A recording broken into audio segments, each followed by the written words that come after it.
olwa nongakholwa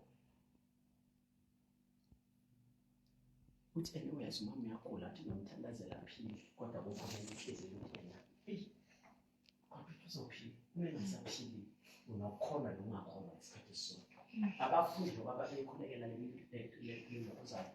le ntombazana uzobona ukuthi uJesu ngezansi uma siqhubeka sesifunda uzobona ukuthi uthi ngenxa yokukholwa kwelokuncane babe nako ukukholwa lokho kubizwa ngani ukukholwa kwabo okuncane and uzobona ukuthi lokho ukukholwa kwabo okuncane ubeshilo ukuthi uma ninokukholwa okuncane njengenhlamvu yesinaba ningathi kule ntaba iqhubule iphoseke kuphi olwandle abadingi ukukholwa okukhulu ukuze benze njani benze imangaliso beyibonakaliso bekhipha amademoni benze nani umandla kaNkulunkulu asebenza kumuntu onokukholwa okunjani pho bahluleke kanjani lapho bahluleke ngenxa ukuthi noma benakho ukukholwa okuncane kodwa izinga lokungakholwa belinjani beliphezulu base bahluleka ngoba ukholo lwabo belisebenza kodwa kukhona i-opposition yokungakholwa uyakwazi ukukholwa kodwa ube ungakholwa isikhathi sonke khona kodwa ungabazi ukhona kodwa ube nokungakholwa ufuna uyibone ukuthi ingqinisile ukuthi uyakwazi ukuba nakho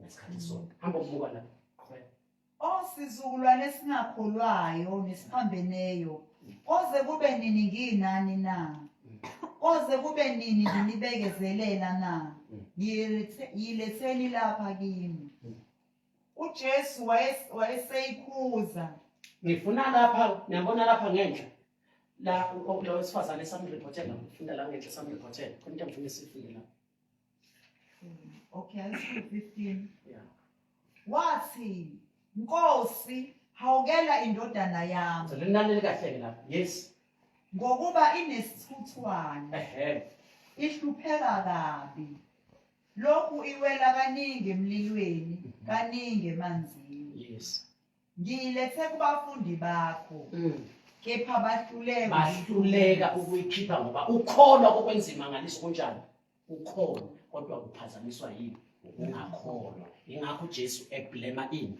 ukungakho ethi isizukulwane singakholwayo ublema ungakholwa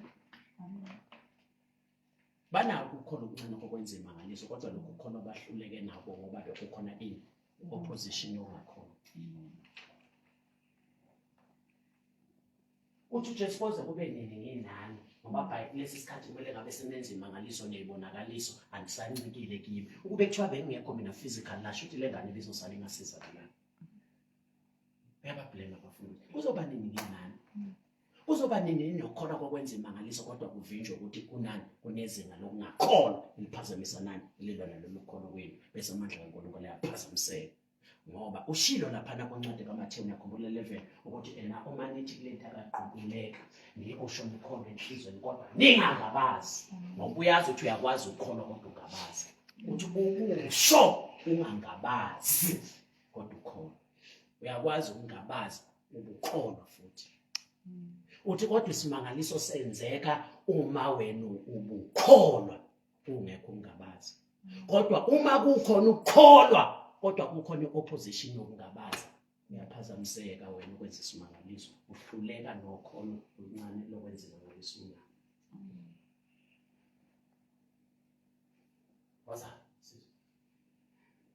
Ngilethe kubafundi bakho kepha behluleka ukuyiphulukisa uJesu waphendula wathi sizukulwane esingakholwayo nesiphambeneyo koze kube nini nginani na koze kube nini nginibekezelela na nami usho ukuthi ufundele ngezansi bengifuna la khona ethi lo wesifazane uthi uma unamandla yenze njani ngisize abesethi uJesu uma nginamandla abesethi kokholwayo konke kunjani uyenzeka abesethi lo wesifazane ngiyakholwa siza ungakholwa kwami cela ubani uthi ngiyakholwa siza ini ngiyakholwa ubesibaba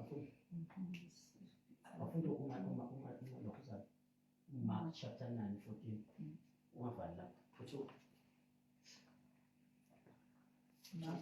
chapter 9 verse 14 verse 14 wasisebeza kubafundi babona isixuku esikhulu sibahaqile nababhali bebuzana nabo. Isixuku sonke sambona qede sashawa luvalo sagijimela kuye sambingelela. Wayesebuza ethi, nibuzana nabo ngantoni na? Omunye wesixuku waphendula wathi, mfundisi, ngilethe kuwe indodana yami nomoya oyisimungulu. Yes.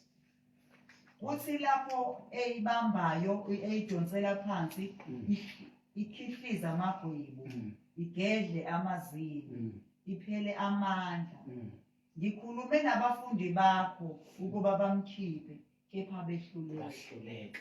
Usethini? Waphendula wathi, osizukulwane esingakhulwayo, koze kube nini nginani na? Koze kube nini nginibekezelela na? Yiletheni lapha kimi. Awufundeleke ubani? Luka 9:37.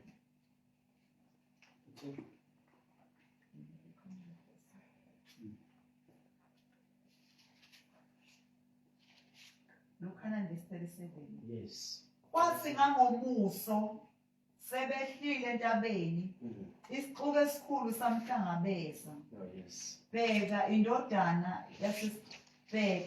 indoda yasesixukwini yamemeza yathi, mfundisi, ngiyakunxusa ukuba ubheke indodana yami, ngokuba yiyo yodwa kimi. Oh yes. 39. Bheka umoya uyayibamba idazuluke masinyane, uyihlukumeza, ikhihliza amagwebu, amuke kuyo eseyizukile. Ngibanxusile abafundi bakho ukuba bamkhiphe, kepha bahluleka. Yes. Jesu waphendula wathi, sizukulwane esingakholwayo nesiphambeneyo, koze kube nini nginani nginibekezelela na? Yiletheni lapha indodana yakho. Uthe iseza, idimoni layiwisa phansi layihlukumeza kakhulu. uJesu wamkhuza umoya ongcolileyo, wamphulukisa umfana wambuyisela kuyise. Bethuka bonke ngamandla amakhulu kaNkulunkulu. So sakhona. Wena lapho Marko ufunda khona kuMarko qedele khona. Sifunda uMarko 9:14.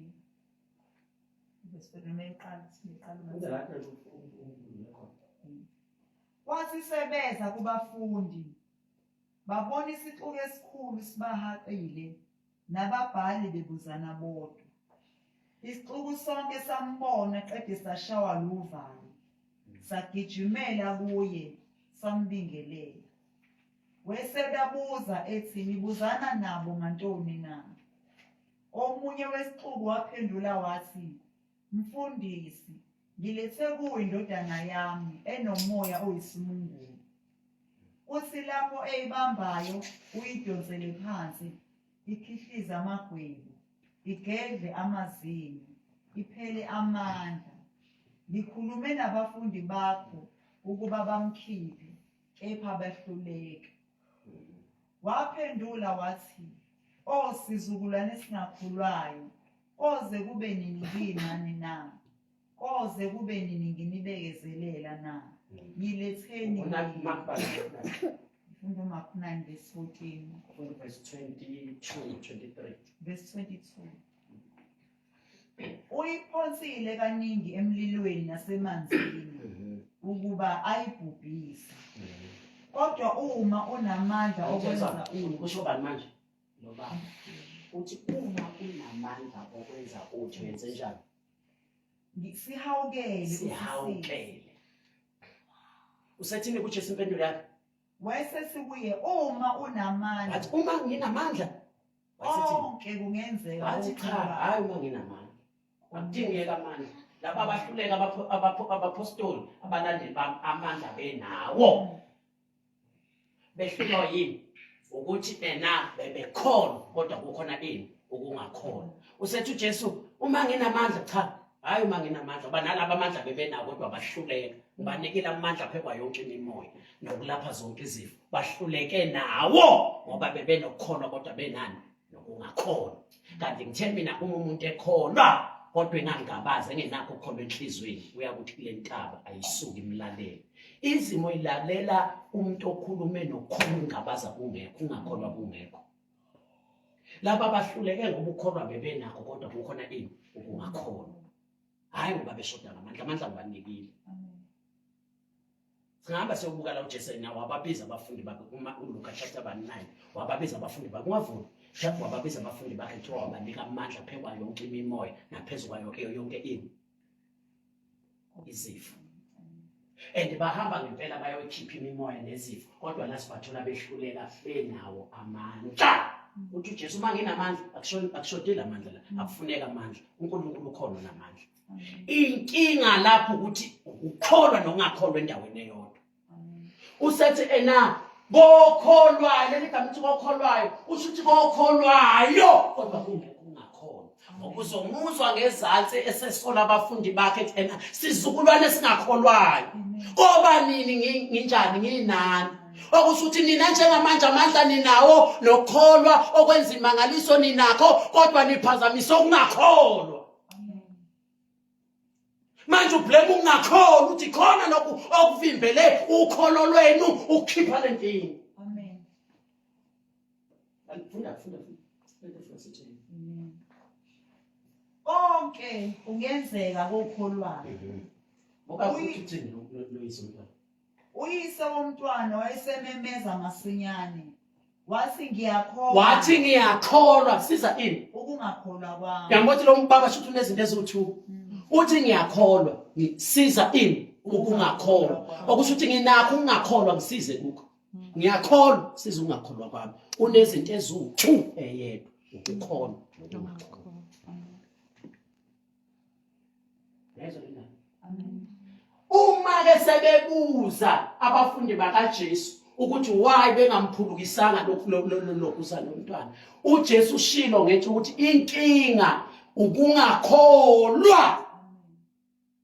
Hayi ukuthi ukholwa okuncane. Kodwa bekade batshela kwenye indawo ukuthi uma ninokholo okuncane njengenhlamvu yesinambi niyakuthi kule ntaba ayiqokuleke iphosele kuphi? Olwandle. Kwenzeka. Abahlulekanga ngenxa yokholo okuncane. Bahluleke ukuthi ukholo lwabo oluncane lokwenza imangaliso bekukhona i-opposition eyini? Ungakholwa. Ngicela ngoba sesiyavala. Kuneyinhlobo eziwu3 zokungakholwa. Nezwa. Eyodwa inhlobo yongakholwa ivezwa ukungazi. Ivezwa yini? Ukungazi. Lokho ungakholwa ulashwa yini? Ulwazi kaNkulunkulu. Bese kuba khona uhlobo lwesibili lokungakholwa. Lolo hlobo longakholwa luvezwa yini? Ukwazi okurong. Thothi umuntu uyazi kodwa wazi wrong. Ingake ngakholelwa ngezinto kaNkulunkulu ngendlela asizakala ngayo. Ufundiswe wrong. Thothi lo muntu la uyamkholekela kaphulukiswa ngoba ukholwa ukuthi kuyintando kaNkulunkulu ukuthi abantu bakho ufundiswe wrong. Wazi wrong. Lolo hlobo lokungakholwa lulashwa yini? Ulwazi oluright. Olokuqala ungakholwa umntakazi. Uyolapheka ngolwazi kaNkulunkulu. Olwesibili uyazi kodwa wazi wrong. Uyolashwa yini? Ulwazi oluright. Uyazi wazi wrong. Dinela ulwazi oluright. Onsomiza akholwe kahle. Bese kuzothi uhlobo lwesithathu lokungakholwa ilolu hlobo oluyingozi nolubi. Olula emvelweni yomuntu ama senses akhe. La ama-emotions akhe. La enyameni yakhe umuntu. Ukuthi eselifundile iqiniso useyalazi iqiniso eli-right, uyalikholwa iqiniso eli-right, kodwa kunento elokho nje imizwa yakhe, inyama yakhe emtshela ukuthi lento ngeke iyenzeke. Uyoyithola kanjani lento? Ungafundanga. Ungayithola kanjani umyeni ngesikhathi kunjena? Ungayithola kanjani umshado? Ungayithola kanjani imali? Ungayithola kanjani umsebenzi? Kunenyama yakhe enzenjani? Engakholwa. Yize sekutholile ulwazi olu-right ukuthi akholwa. Uyakholwa kodwa kunongakholwa. Lokho kungakholwa akudili nakho ngani? Nolwazi kaNkulunkulu ngolwazi right udilana no prayer and fasting Amen. uthini uJesu uthi lolu hlobo lokuphuma kwini amen ula lapha kumncedini kaMatthew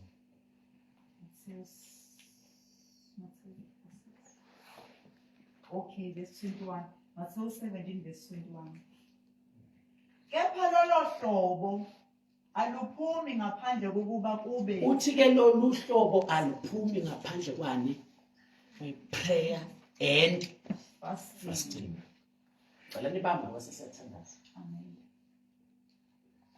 okholwayo konke kuyenzeka Amen. ifasting aywakhipha amademoni ebalapha sakhe Amen.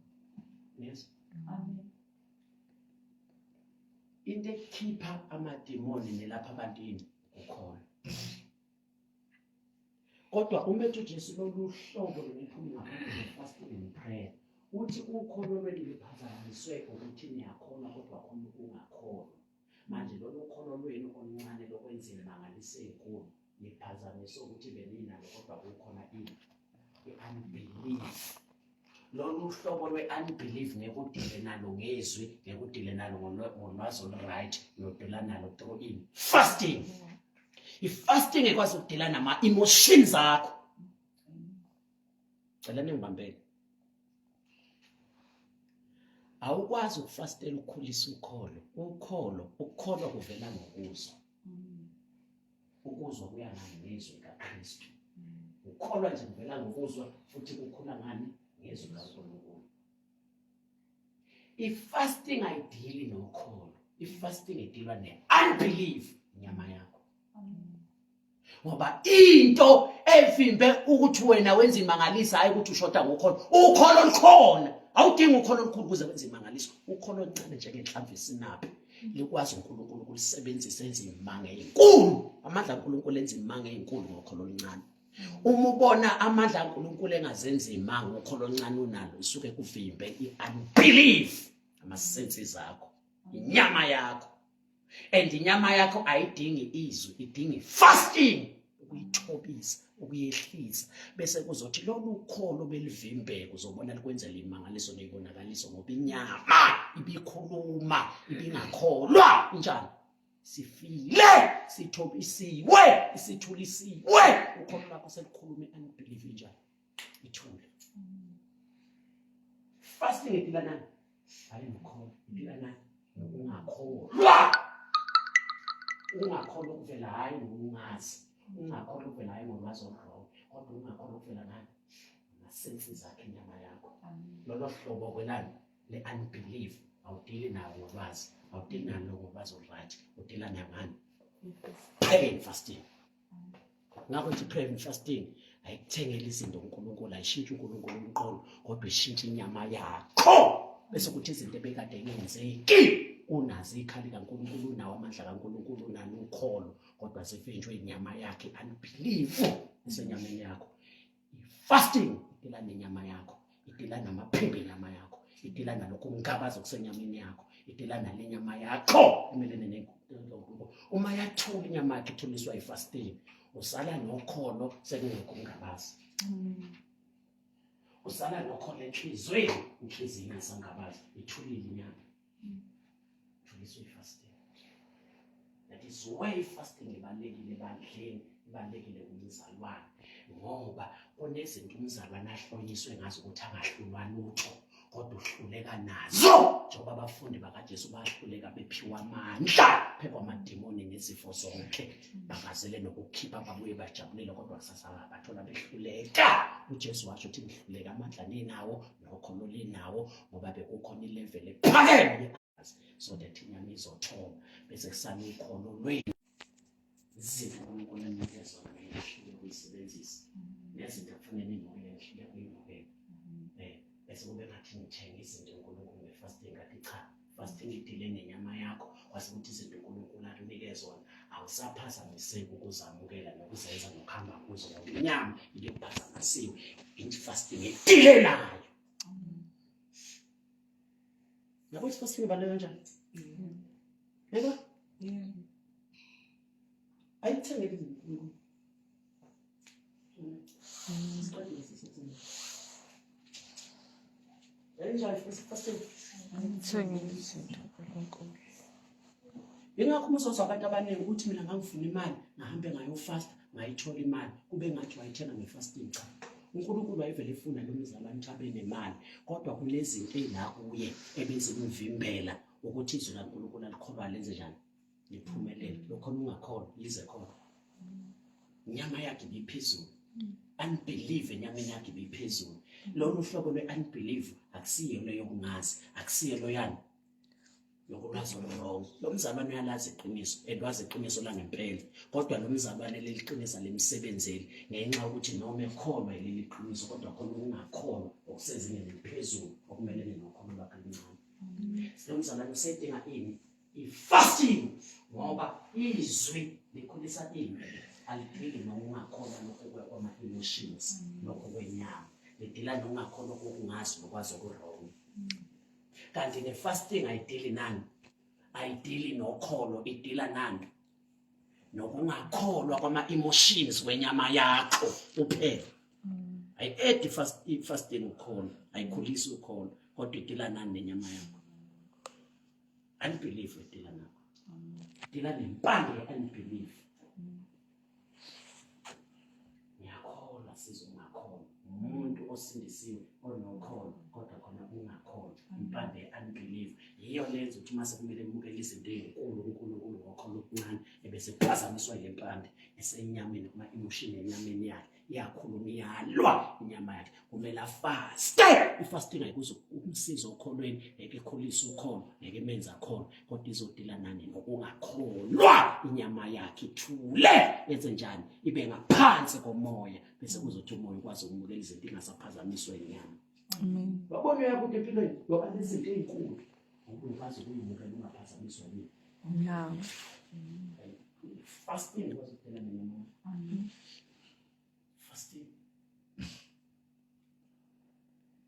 fasting idila nani bafethu hayi noNkulunkulu ayithengele izinto noNkulunkulu ayidili nokholo idila nani nenyama nawe bese kuzothi izinto obongayitholi ziphazamiswa yini inyama usuyakwazi ukuyithola inyama ithule bese kuthi treatment izinto ezikamoya ebeyingakusizi ngenxa yokuthi i-system yakho ibingcolile i-treatment ibingakusizi uma wa detox uzobona ukuthi noma siflashiwe i-system lezi zinto i-treatment ibingakusizi sizokusebenzela lezi zinto ezikamoya ozizwa engasakusebenzeli uzuthi angekho sensitive entweni kamoya zikhona into ezikamoya khona amandla kaNkulunkulu kodwa angizizwa impilo yami ayiresponde entweni kaNkulunkulu kumele detox fast inyama yakho kwenze njani iflashwe ithotshiswe iboshwe ibulawe itholiswe uzobona-ke impilo yakho kamoya isizoresponde entweni kamoya isaphazamiswa yini inyama izinga lenyama vele liphezulu and uzobona uqala i-fasting iyakhuluma inyama iyakhuluma ifuna uyiyeke ufuna uphume kwi-fasting iqhubeke icontroller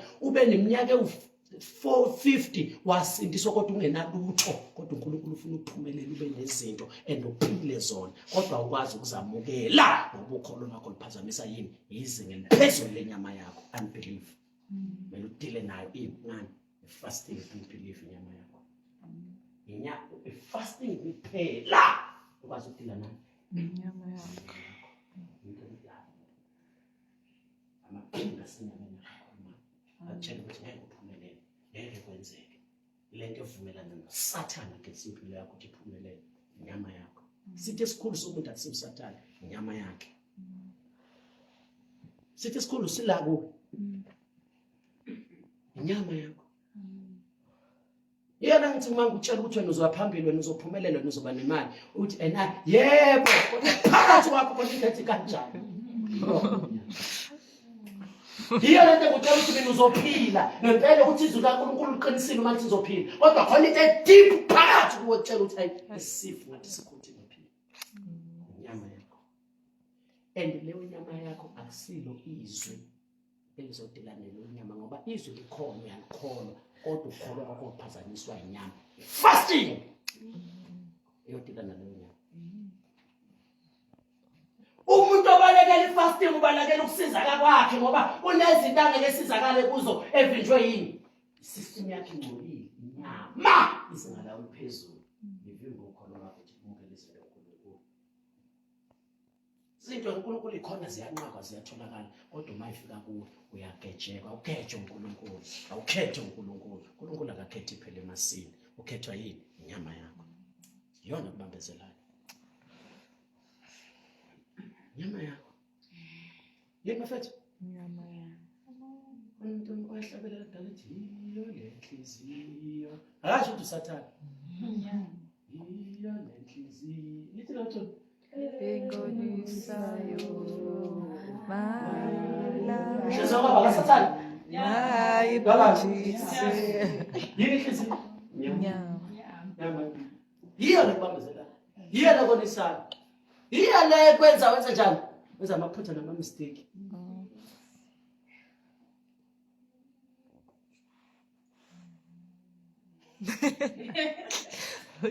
and uma ngena i-fasting yiyo futhi le nhliziyo ekutshetha uzofa yiyo le thona ekwazi ukufasta nekwazi ukuphila phandle inyama yiyo le nhliziyo ekutshela thona ekwazi ukuphila phandle kokudla yiyo le nyama ekutshela ukuthi wena hawu ngizofasta insuku enjani hawu Jesu ngobe ngifile inyama Sikade ngafa. mina uma ngifastile inyama yayivele ikhulume uyazi ukuthi mina ngiyakwazi ukuthi uma ngingafastile ngize ngoba ngo-12 kodwa uma ngifastile mvele kulapha ekuseni inyama ekuseni nje kuthi sengilambile inyama ubona ukuthi wena ungakwazi ukuphila kuze kushaya u-10 ungadlile kodwa namhlanje ubunqoma ufasta ekuseni ngonani ubona umuntu lo inyama yakho uyathe kona umzalwane wangitshela ukuthi yena hey ngithi sengizoyifaka keep fasting ukudla sengulungisile selokho ngibuka isikhathi uthi masashaya ngijime nokuthi inyama yini mfethu Inyama.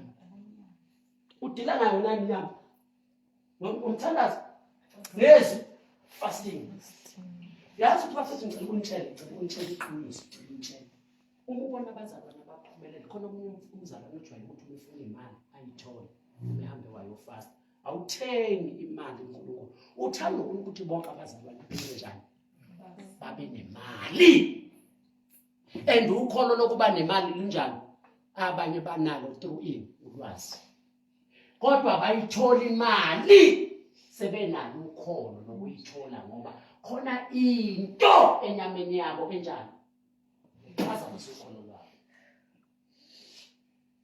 Thola kanjani imali ngasebenzi thola kanjani imali ngafundanga so kanjani nemoto mina ngoba angifundanga ngoba kanjani mina nomuzi omuhle ngoba kanjani anginamsebenzi omuhle izindlu ziyabiza zingo-1 million uyithola kanjani leyo nto inyama leyo uthi umkhona uNkulunkulu lapho uthi ena konke kuyenzeka uNkulunkulu kodwa kukho inyama ephikayo bese ujathweni uzoyithola izinto ngoba ukhona kodwa kukhona inyama ephikayo kuwe kumele udile naleyo nyama udila kanjani naleyo nyama fasting iyona yodwa hayi mina ngake ngafasta ngiyakhumbula inyama yakhuluma ngo-day 1 yathi ngizofa ngathi siyafasta yakhuluma kwaze kwashona ilanga yakhuluma salala ngezwe ukuthi kuyaqwasheka abanye baphatha ngisho namakhala ngafasta ngathi ngena day 2 yaqhubeka uyizwa kodwa uthi ngathi yehlanga manje ukukhuluma isiphansi ikhathele ivithikile ivithi izofasting sathi sithi grade 3 yayithule nya angavusa ngisho umuntu abafileyo ngase nginokhona ukungabasa kuyo inyama engasekho ithule senginomoya kuphela hamba ngomoya kuphela is way fasting balekho ungakusathana fasting ngayifuni ngokusathana usebenzayo usebenza ngenyama uyazi ukuthi inyama ifasting izobulalela into asebenza ngayo sathana usebenza ngenyama khuluma ngenyama umfastile uyabona ukuthi angisenandawo ukuhambela angisenandawo ukusebenza lo mzalwane inyama ifile ithulisile benza ngabengimbambe ngabengimvembe ngabo ungakusathana fasting ngayifuni uyibheka eveza izifundiso zamanga nezokweduka zokudisama abazalwane bangafaste batshethi bazofa bazogula khona abafasta kuzobe khona nama-testimonies khona abafasta abafa kwenza nje singafasta umzalwane inyama yakhe iyafa abesehamba kumoya uba nesimo kanza banamandla ethi ngizomvulela ama-benefit fasting sesiphele isikhathi sethu sizokukhombisa ukuthi ngabe sikhuluma ngokubaluleka kwayo, sikhuluma ngefasting ukuthi isebenza ngeyiphi, bese sizofuna sibuka ama-benefit ayo ngokwezwi. Yiwo-ke lama-benefit abenza ukuthi abantu noma kunzima ukufasta noma kuney'nselelo ukufasta befaste ngenxa yama-benefit. Awuyeki ukufasta ngenxa yokuthi kunjani. Bonke abazalwane babona befasta basuka kunzima ngenxa yama-benefit. Awusho mina ukufasta ngiyofasta ngoba kunzima. Uba kungekho nzima kuyo. Ithi sonke ukufasta kunzima. Uma usibona isifastile sisuke sifastile ukuthi noma kunzima kodwa ngenxa yama-benefit. Awuyidoje fasting ngaba ufastile udoje ayakho zongibona. Awudoje uNkulunkulu, awudoje abazalwane, uyidoja wena. Ulahlekelwe wena. Inyama yakho lena ekudojisile lekushela ukuthi uyashaya wena kanti yazi ukuthi umuka nomfundo. Usale emuva abantu bekhuphuka eqongweni likamoya, inyama yabo ithule, bobukela izinto zemoya, ngabanye abazalwane befika kwamanye ama-level, kwamanye amandla ngenxa yokuthi inyama isithule, wena usale nokusa lapha phansi enyameni. Kanti usile enyameni.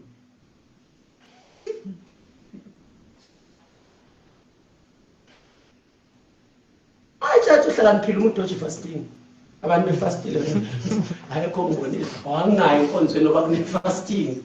Uyithatha udoje uNkulunkulu, uyithatha wena babezela izinto zakho. Bazinezinto zakho engeke ilunge inyama yakho isahamba lapha phezulu.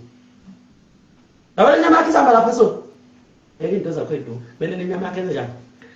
Iyo le nhliziyo engonisayo ibulawa ifasting. Oh my ibulawe iyo le nhliziyo engonisayo ibulawe. Oh my ibhutshiswa yini inyama yomuntu, inhliziyo yomuntu? Fasting ayiyona mfana. Ikhuluma izwi sithule nya. Sungacela noma yini uNkulunkulu yibona. Sungabeka isandla phezu komuntu okufika vuka. Inyama iphazama ifile ithule manje. Nakhona amandla ngingakho. The first time mina ngafisa ukukhuluma ngelimi. Ngase ngifisile ilimi ngicela uNkulunkulu angipha kodwa ngivele.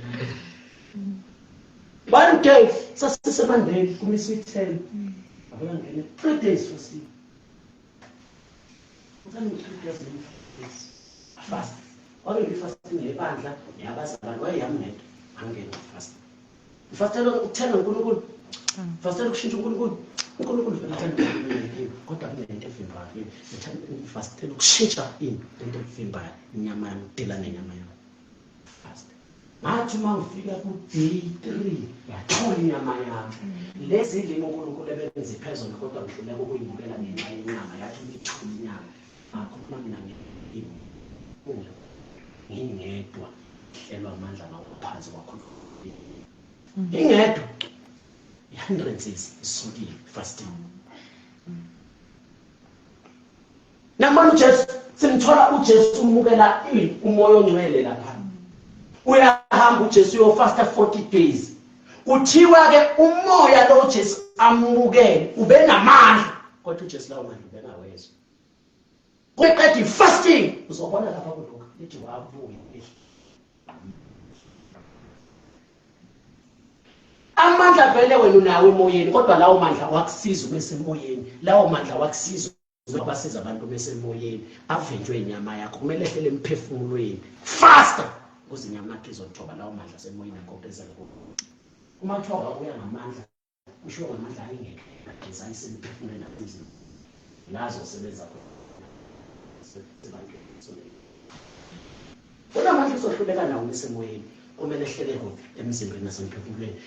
Into ekwazi ukuthobisa inyama levimba amandla kakhulu ukuthi ehlele emphefumulweni nasemzimbeni. Fasting ayithenga manje.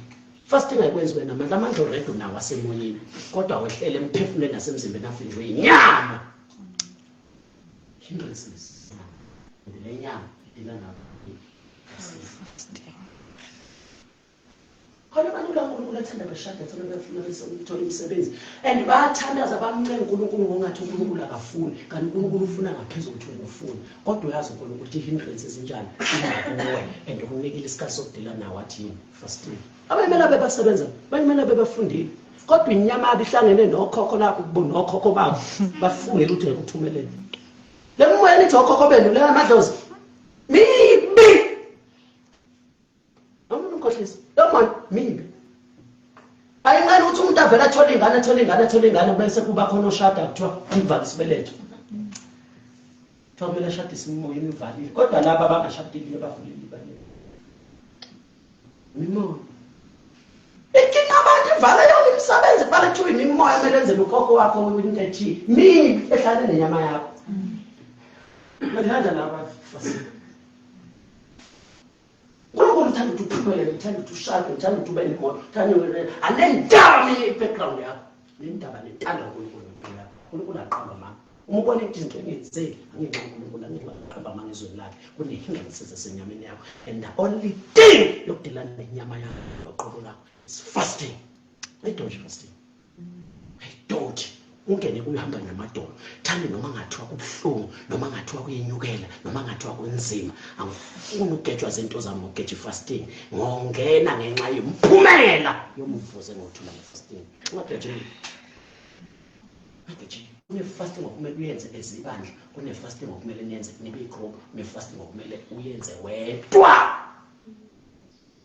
uNkulunkulu